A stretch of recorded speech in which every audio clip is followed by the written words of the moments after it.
Hello and welcome to Brownfield's weekly commodity market update. I'm Brownfield's Will Robinson, joined as always by the University of Missouri's Ben Brown. Ben, how's it going? Oh, it's going well. That's a good looking shirt you got there, Will. It is, it really is. I mean, I'm over here in Ohio, over here at Ohio State, but I can't forget where it came from, you know? Yeah, is that a product of the Cotton Bowl there? No, I got this as a Christmas present, I guess an early Christmas present from my girlfriend. I did wear it while I was down there in Dallas at the Cotton Bowl, so it Nice, did very come. good. Very Yeah, good. yeah. Hey, how about those Chiefs? Yeah, Kansas City picking up another AFC title. So Missouri team's firing on all cylinders these days, I guess it looks like. So another Super Pretty, Bowl rematch with San Francisco be something yeah, to look forward to. been a pretty good year. Pretty good year. Speaking of a pretty good year that's not really trickling into the markets at the moment, let me give a rundown on where we sit coming into today.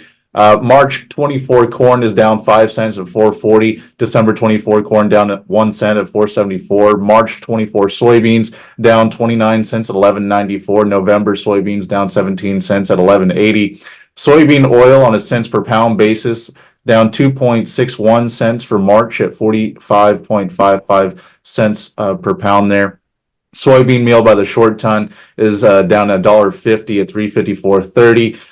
The 2024 March crop for wheat down 6 cents at 593. July wheat down 3 cents at 609. And then that April crude oil contract up $2.13 at 76.78. So Ben, we've seen just a kind of a steady downturn for things like corn and soybeans.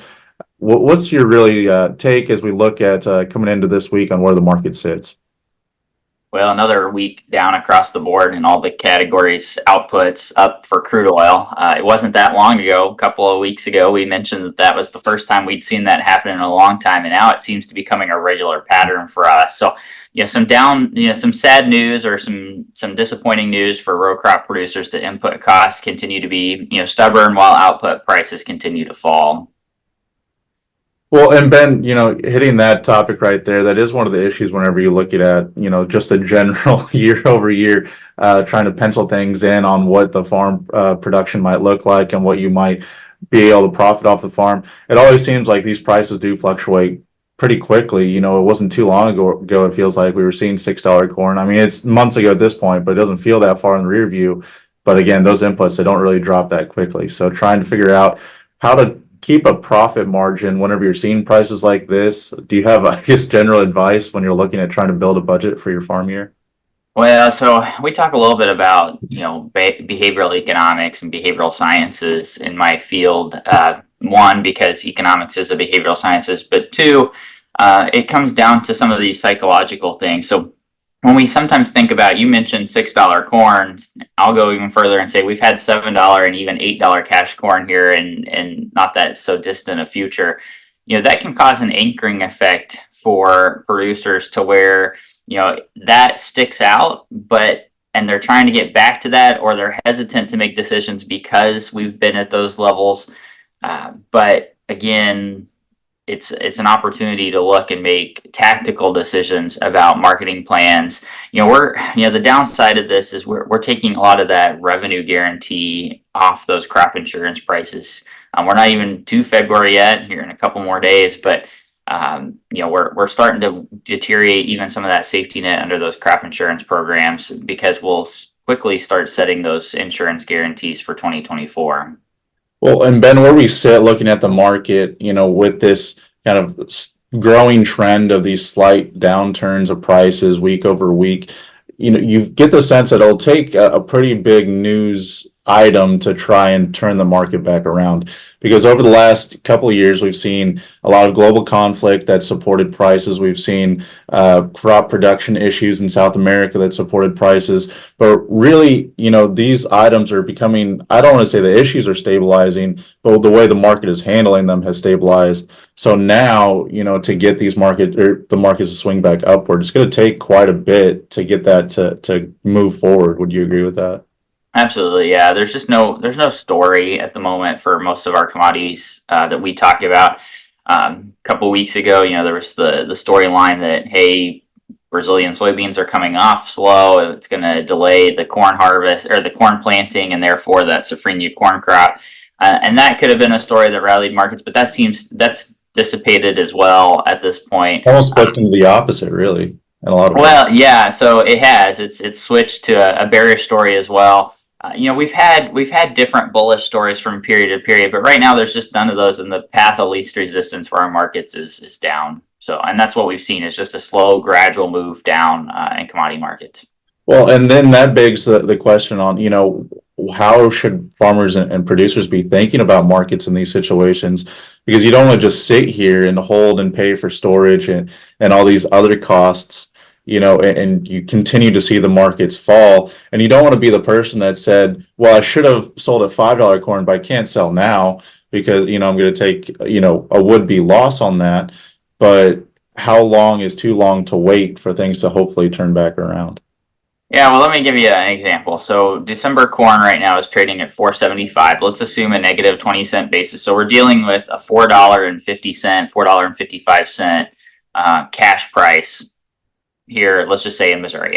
20 cents is what I use kind of for the nation as a whole. But again, basis fluctuates different where you're at.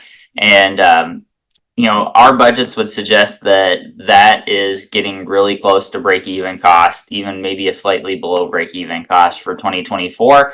However, there are producers out there that could make money. They're not going to make much money, but they could make money at that. That's the type of opportunities to go ahead and, if you can make money, establish a floor price there. And then let's say the market rallies into June, or let's say, we come around to May and we have a market rally, rolling those contracts, or at least thinking about maybe picking up some carry in the market in some of those deferred markets, maybe is an opportunity to add, another 10 cents maybe to that price. And now you're starting to widen your profitability, or you're widening your profit margin a little bit slowly and incrementally as the market's giving you a couple of cents here and there. Well, and thinking about, trying to figure out how to manage that profitability and seeing maybe, plans that operations set out years in advance, trying to figure out how they're going to do things, upgrading equipment, and then the trickle down impact of that. Whenever we see maybe these lower prices comparatively to where we've been, you'd imagine if this lingers for a while, that might slow down these secondary purchases, and then that would trickle throughout the economy. Do you have any, thoughts on that? Yeah, so in theory, that's what would happen. I'm not convinced we're going to see that for a while. There's just a lot of cash. Farmers have strong balance sheets across most of the sector right now. Working capital is strong. There's the cash to pay for capital improvements, land as it comes available. We're still seeing this in the land market, for instance. Given the high interest rates, let me explain this. Given the relatively high interest rates compared to the past 20 years, we have not necessarily seen the slowdown in the land market that would necessarily be associated with that. And part of the reason for that is strong working capital and strong balance sheets across most of agriculture. So I think it'll be a while before we start getting to some downward pressure on those capital asset purchases.